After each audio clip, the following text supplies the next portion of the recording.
we've gotten really productive as a country over the past several decades. We've gotten really good at producing goods cheaply because we did a lot of international trade.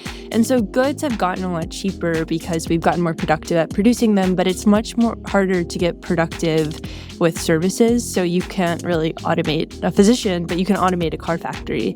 And so I think that has also really shifted the American dream, where the average American today has a ton of stuff.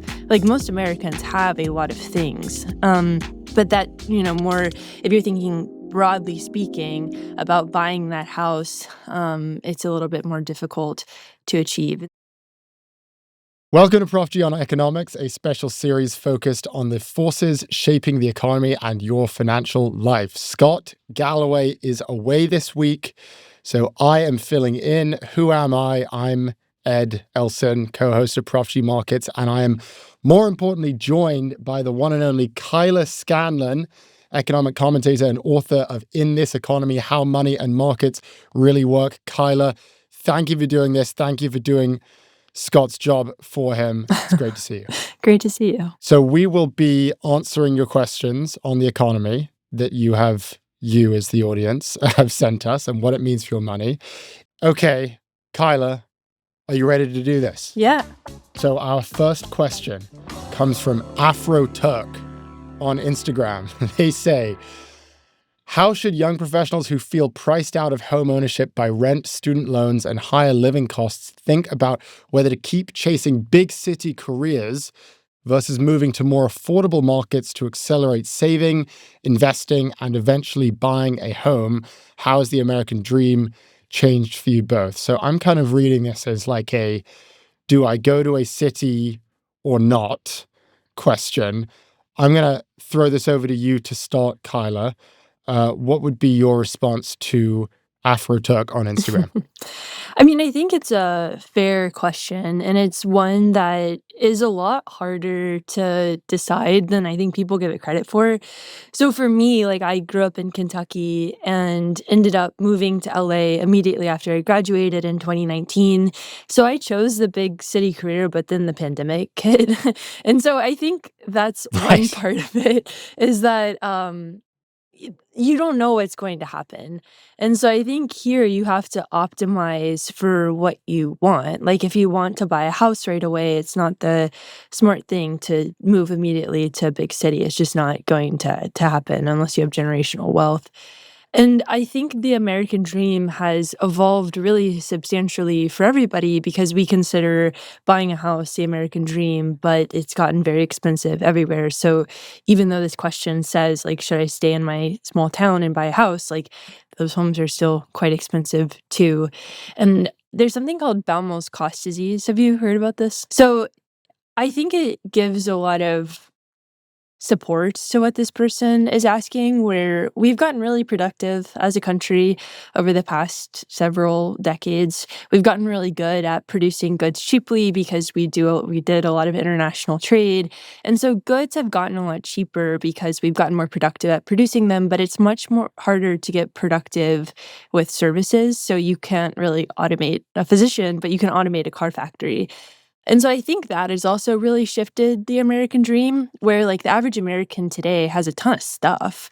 Most Americans have a lot of things. But that, more, if you're thinking broadly speaking about buying that house, it's a little bit more difficult to achieve. And so I think the American dream at one time was accumulation of goods, buying the house, getting married, having kids, retiring.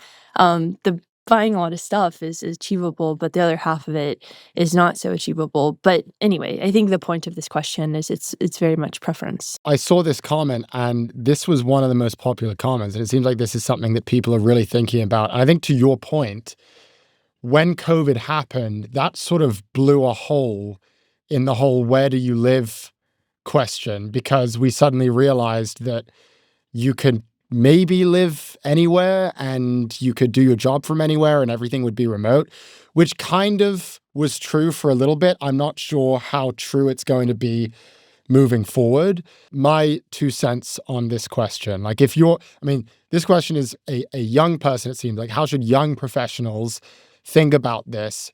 Do I move to the small town where maybe things are more affordable, or do I go to the big city where things are more expensive, but maybe there's more opportunity? The way I think about this is when you're young, like you've just graduated, you're just getting out there, starting your career. My view is that as a general rule, you should optimize everything for your career. Like your career and establishing value in the workplace, establishing your personal value in the marketplace. That to me is like the most important number one thing. And it's important at that moment in time in your life because, and Scott often talks about this, like those first 10 years, basically 10 to 15 years, kind of set the trajectory for what your life is going to look like. And it's not fair that that's the case, and maybe it shouldn't be the case, but that is just kind of the way things work. So my view is optimize for your career, figure out how to set yourself up for success, get that early trajectory.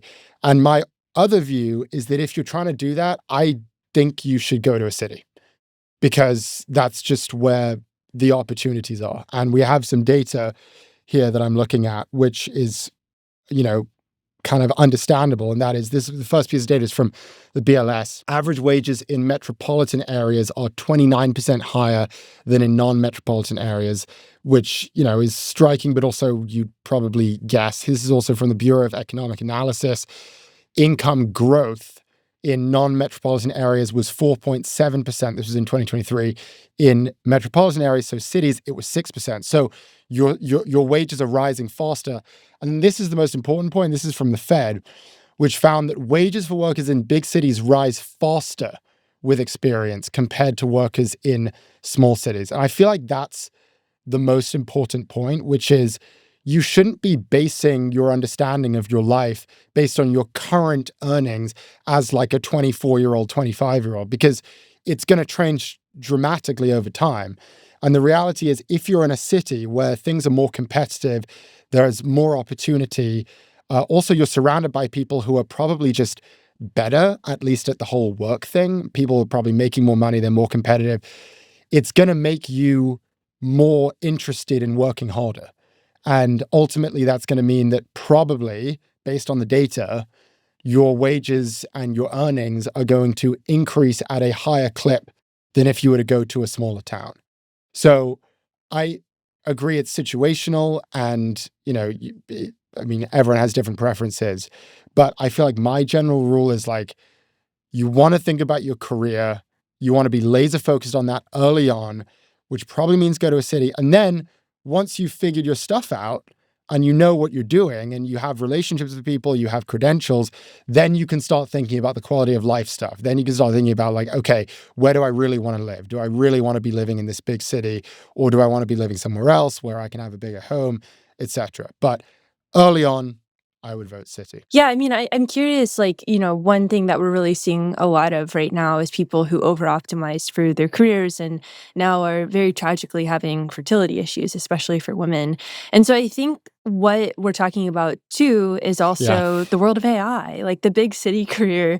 It's going to be really challenged by the onslaught of automation, which is actually, funnily enough, the answer to boundless cost disease is AI, and automation should help services get cheaper because all of a sudden we have supposedly, I don't think it's going to happen, but like 100 AI physicians, right? And so I think that's the other thing is that, like for me, I moved to the big city from a smallish town outside Louisville, and was like, okay, I'm going to do this thing. And then the whole thing shut down. And so I think one thing that's really important Right. is you do save no matter where you are. You try to invest no matter where you are. Buying a home is obviously more difficult to achieve, but I do want to make it really clear that I don't think these things have to be mutually exclusive, that you can have a career, maybe think about like what you want in life, because we are seeing some tragic challenges that people are facing, and then still try to save and invest as much as you can. So I think those are important Yeah, caveats to that conversation. I totally agree. And I would I would also, to your point, I probably have a pretty male-centric view of things because I'm You're a a male, dude. So yeah, it's okay. I'm sort of like, go work your ass off. Like that's what you have to do. Support for the show comes from Groans. The new year always comes with resolutions, and that can be a lot of pressure to improve yourself. That's all well and good, but what's the point of doing all that if you can't stick with it long term? Grunes proves you can do the least and still feel the most thanks to a delicious daily habit that does the heavy lifting. If you haven't heard me talk about Grunes before, they're a convenient, comprehensive formula packed into a snack pack of gummies a day. This isn't a multivitamin, a greens gummy, or a prebiotic. It's all of those things, and then some at a fraction of the price. And bonus, it tastes great. Grunes ingredients are backed by over 35,000 research publications, and it comes in packs because you can't fit the amount of nutrients Grunes does into a single gummy, like 6 grams of prebiotic fiber. That's like eating 2 cups of broccoli, but in one tasty little snack pack. Kick your new year off right and save up to 52% off with code Prof G at grunes.co. That's code Prof G at gruns.co. Support for the show comes from LinkedIn. It's a shame when the best B2B marketing gets wasted on the wrong audience. Like, imagine running an ad for cataract surgery on Saturday morning cartoons, or running a promo for this show on a video about Roblox or something. No offense to our Gen Alpha listeners, but that would be a waste of anyone's ad budget. So, when you want to reach the right professionals, you can use LinkedIn ads. LinkedIn has grown to a network of over 1 billion professionals and 130 million decision makers, according to their data. That's where it stands apart from other ad buys. You can target your buyers by job title, industry, company role, seniority, skills, company revenue, all so you can stop wasting budget on the wrong audience. That's why LinkedIn ads boast one of the highest B2B return on ad spend of all online ad networks. Seriously, all of them. Spend $250 on your first campaign on LinkedIn ads and get a free $250 credit for the next one. Just go to linkedin.com/Scott. That's linkedin.com/Scott. Terms and conditions apply. But let's move on to number 2. This question also comes from Instagram. This is from Harry Alonen. Harry asks, Greenland keeps popping up in geopolitical conversations lately. Rare earths, US interest, China. How should we be thinking about Greenland economically? Is this a genuine shift that could reshape supply chains and investment, or mostly a geopolitical topic/situation? And if this stuff does matter, where on earth are you supposed to put your capital and invest? There are interesting economic pieces to this story, and it's similar to the interesting pieces to the Venezuela story. For Greenland, it's that it's resource rich, as it seems that this user knows. They have like a ton of rare earth elements. They have 40 million tons. Like, experts say it could be 20% of all of the global reserves, which is interesting. And so we have seen a little bit of stock market activity. There's also this other problem with Greenland where it's covered in ice, and also there's no infrastructure or people. So if you want to get the rare earth stuff out of the ground and you want to sell it, that's going to cost a ton of money, billions and billions of dollars. And it's also going to cost a ton of time. People think it's going to take like at least 10 years, maybe like 20, maybe 30 years to get all of that stuff figured out.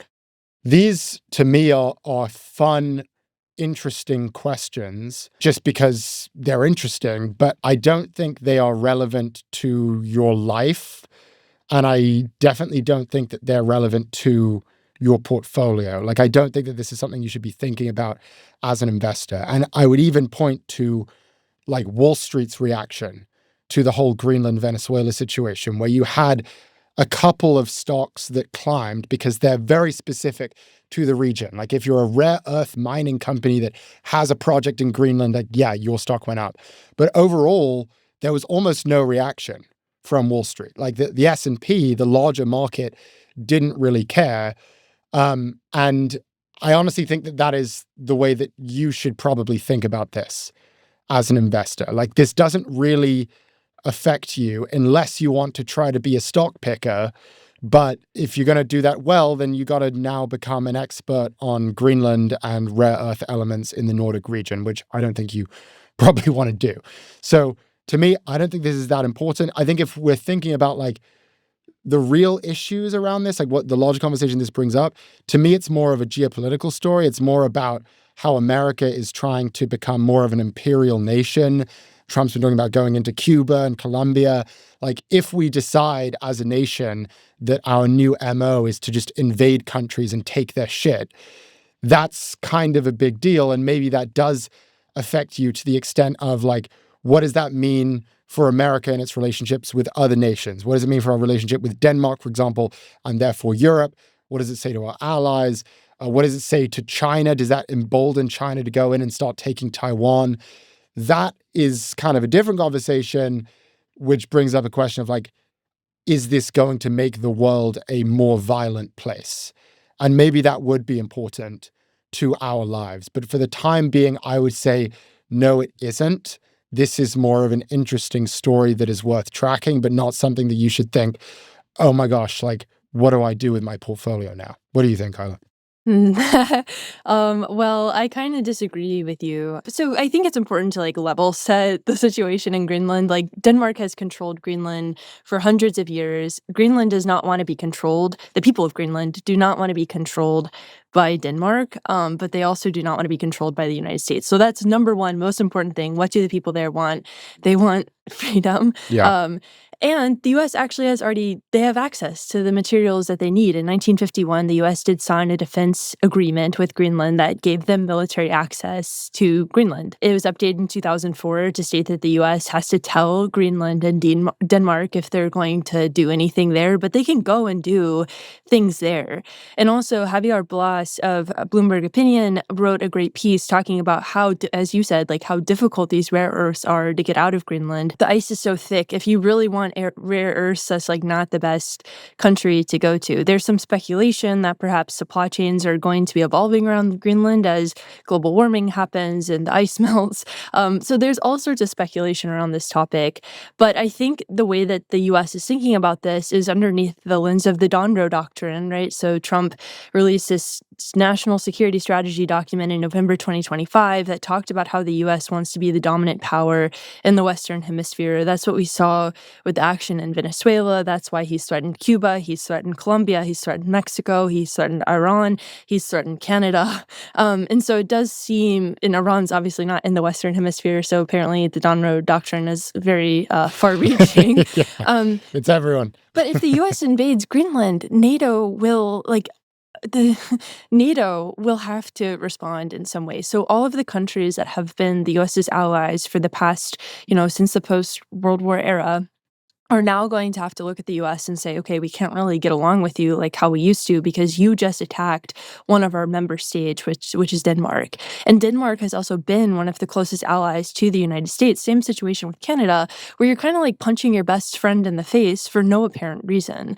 And that's kind of the hard part I have about understanding this. And, what a lot of commentators and researchers and analysts are talking about is it doesn't make a lot of sense. And if anything, the net impact could be really bad. I think it does signal a more multipolar world, like you pointed out, where maybe the signals to China that they can have Taiwan, it signals to Russia that they can have Ukraine. Trump is very focused on expanding military power right now. He talked about building out the defense budget to building it to, I think, another $1.5 trillion or two $1.5 trillion. Yeah.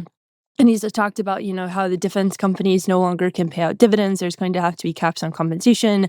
And then he's also very focused on economic power, which was, in his mind, the tariffs. And so this is kind of setting the U.S. to be very isolationist. It's a very different U.S. than we've had in sort of the period of the Great Moderation, which has been the past 40 years or so. And so Greenland actually represents a lot. It represents a U.S. that is thinking about diplomacy very differently. And in terms of investing, BlackRock came out with their view of 2026 and the things that they're focused on. And I think this is a good rule of thumb. They're a big investor, and I think they're pretty smart about this kind of stuff. But they've talked about diversification really mattering in times like this. So if you want to protect your financial profile against some of the volatility that we have been seeing and probably will continue to see over the next couple of months, diversifying. So BlackRock is investing like quality, or they're recommending quality fixed income. They're recommending exposure to emerging markets. They're thinking a little bit, how can you get stable, and then how can you get beyond the U.S., so investing internationally.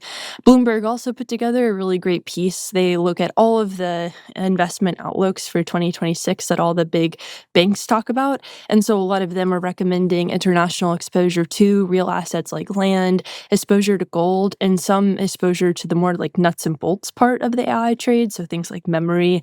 And so I do think there's a lot to consider with Greenland, and I think that there's ways that you can think about your capital a little bit differently just because of what this does signify. I think right now it's all smoke and mirrors, but if it does happen, it's a different world, and you have to think about capital differently. Yeah, it's almost the question's like, if we invade Greenland, like if we Yeah. actually go in there with guns and we start taking people's shit, I agree. It's like, okay, I guess part of my issue is I haven't experienced that yet. Right. So it's really hard to tell what that world will look like. But I think what is definitely true is if that happens, and it is a big if, but if it does, we are definitely looking at a different type of world. And I mean, to your point, diversification, de-risking, that was one of my big MOs for this year as well. This is kind of the year to de-risk if you can. I think that's a great point. Okay, we will be right back after a quick break. Support for the show comes from Twilio. Twilio's customer engagement platform is the ultimate toolbox for developers, designers, business leaders, and everyone in between. Whether you write code or shape strategy, if you build, you belong. Looking to create truly memorable customer experiences? You bring the vision, Twilio brings the platform. Think of it as your digital workbench, where you can tinker, play, and ultimately create the product you've been dreaming about. Twilio provides real-time messaging, AI-driven insights, personalized customer journeys. It's all there, ready for you to build with. And their customer engagement platform is flexible, open, and designed for builders who want to create unforgettable customer experiences that drive impact. If you're scaling a startup or transforming an enterprise, you need a customer engagement platform that can keep up. And with Twilio, you get the power to build, test, and scale with confidence. You can create without limits, without workarounds, and without compromise. Just the freedom to build your way. Bottom line, Twilio is the ultimate builder's toolbox. So, what will you build today? Learn more at Twilio.com. That's TWILIO.com. Be a builder with Twilio. Welcome back. We are moving on to our final question. It's me and Kyla. This is from Thai Guy on Reddit. He says, quote, considering you're both Gen Z / younger millennials, how would you want to see financial literacy taught to younger generations, especially those under 18? Considering America has had a poor track record of teaching basic personal finance in institutions like high school and college, how would you introduce or reform this? Big fan. You're both awesome. Thank you very much, Thai Guy. Kyla, what do you think? I mean, this is something I think a lot about. I wrote a book that was meant to be an introductory guide to economics, meant to make it fun, illustrations and everything. And so I think that it's been very tough to teach financial literacy. The main thing that I hear from econ teachers is that it's pretty abstract for students. Like, it's hard to conceptualize money. It's hard to conceptualize what making a budget means when you're that age. And so I think when students get to college, that's when it gets pretty important because they have more of a concept of money. It's not as abstract. And I think what's really important about both personal finance and economics education is you kind of have to root it in what happens to the news. So if you have like a CPI report talking about inflation, you can talk about how the market reacts, how that's going to impact somebody's portfolio, and then talk about how the CPI data is collected. Like, what is this role of this government institution in determining what inflation is and therefore the direction of your life. And so I think you have to have it always rooted in some example because the language of economics is not always that accessible. But when you have a news headline, I think it becomes a little bit more accessible. And I think that's the purpose of economics education is to kind of understand the world around you as it's happening. So I think it's really important to anchor it in reality for students. This is such a good question, and it's such a good question for you specifically because you're kind of the person who's figuring this out better than anyone. Like, you are popularizing these issues, trying to and succeeding. And yeah, I think it's a great point about tying it to the news. I feel like part of it is you want it to be fun, like you want it to be interesting. And beyond that, you want to understand why it's relevant and why it matters, like why you should care. And I feel like that's something that schools generally don't do a great job of because and I don't really know how schools work, but I assume you get the curriculum, this is what you're supposed to teach, here's the content, okay, go, teach it. But there should be more emphasis on the reason you should know this is for the following reasons. Like, this could impact your life for X, Y, and Z reasons. And there's nothing more impactful on a person's life than something like financial literacy, which is why I don't understand why there's not more support for teaching this in schools. And maybe there is, maybe it's growing, but I tend to land where Scott lands on this. And that is, I think we should have like adulting classes in school. Like, we should teach kids, like, this is what the adult world looks like. This is what your life will look like. And here are some things that you should know before that happens. One of them for me that I would want to teach, for example, would be like, what is credit and how does it work and why does it actually matter? Because, I mean, some of the stats around Gen Z's understanding of this stuff is kind of insane. Half of us don't know what affects a credit score. 1 in 5 never check a credit score. And that's something that's like, okay, well, then we need to explain to people what it is and why it's important. Like, why it's a bad thing if your credit score goes down. And I don't think people really understand that. I don't think people understand that it can, increase your interest rates if you're taking out a loan, that it can affect your employment. Like, the fact that, like, if you're applying for a job, your employer could literally just check your credit and be like, no, you can't have this job now because your credit score is too low. Like, that happens. And I feel like people don't understand that because there's not enough emphasis on the tangible outcomes of these lessons. The same would go for student debt and college loans. Like, I don't think people know enough about how many people regret going to college because they took out all of this student debt. And that's another example of, like, this is the tangible, realistic outcome of this decision. This is why it matters to you. So I love this question. I love that Kyla is here to answer this question. And yeah, my view on this, we need adulting classes and we need more emphasis in schools on why these things actually matter. Answer that question for the students so that it's clear to them why it's actually important to listen. I mean, the tough part about fitting it into schools is the schools are already so packed with curriculum that econ classes or personal finance classes have to take a section of like a history course because there's just no room in the students' schedules. And so I think that's when it becomes important to have like an adulting app or like just have this stuff be a bit more accessible for people. And what's really interesting is a lot of the young people who are trading meme stocks and meme coins actually have a relatively decent understanding of personal finance because, as you said, they understand the application of it. They understand what it means. They have to follow the markets and therefore the economy to trade their memes. And so there is a way to teach it outside of school. And sometimes I wonder if that's kind of what we have to focus on is having publicly available resources so the students have time to look at it. It makes me think that's also probably why this podcast, as an example, has been successful and you have been successful, is because there's a void in this market that it seems like podcasts and books and your videos are filling because, like, you just don't get taught this stuff in school.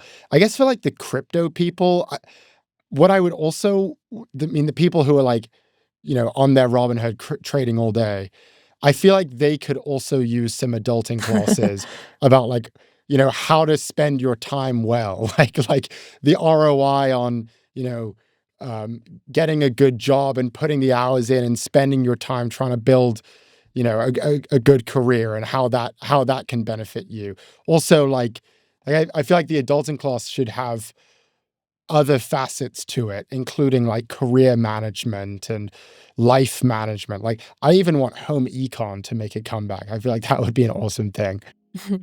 Adulting. Kyla Scanlon is an economic commentator, educator, and founder of Bread, a financial education platform reaching millions through storytelling and analysis. She's also the best-selling author of In This Economy, How Money and Markets Really Work. Kyla, thank you for joining us, and I will see you again. We are doing another episode on Friday, so tune in then. If you would like to submit a question for next time, you can send a voice recording to officehours@profgmedia.com. Again, that is officehours@profgmedia.com, or you can post your question on the Scott Galloway subreddit.